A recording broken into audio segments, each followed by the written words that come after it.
नमस्कार दोस्तों, Mithilanchal express channel में आप सभी का एक बार फिर से बहुत बहुत स्वागत है। कट्टा दिखाकर छात्रों पर रौब झाड़ रहा युवक चढ़ा पुलिस के हत्थे। सोमवार की शाम शहर के लहरियासराय थाना क्षेत्र के अंतर्गत पोलो मैदान से एक युवक को पुलिस ने देसी कट्टे के साथ गिरफ्तार कर लिया।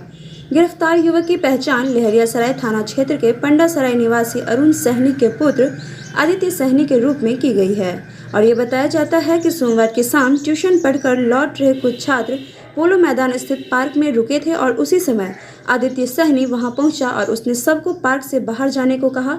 छात्रों ने कारण पूछा तो आदित्य ने कट्टा लहराते हुए उन्हें काफ़ी धमकाया।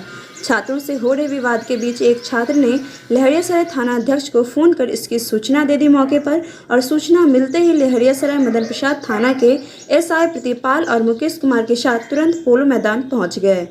पुलिस को देखकर आदित्य ने कट्टा झाड़ियों में फेंक दिया और भागने का प्रयास करने लगा, परंतु पुलिस ने उसे गिरफ्त में ले लिया और छात्रों के सहयोग से कट्टा भी बरामद कर लिया।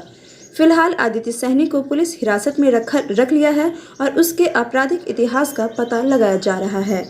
तो दोस्तों, ये था हमारा आज का लोकल खबर और ऐसे ही खबरों से जुड़ने के लिए आप हमारे चैनल के साथ बने रहें और अगर आप हमारे चैनल पर नए हैं तो चैनल को सब्सक्राइब कर लें, साथ ही व्हाट्सएप ग्रुप में चैनल के लिंक को प्रोवाइड करें, लाइक करें। शुक्रिया।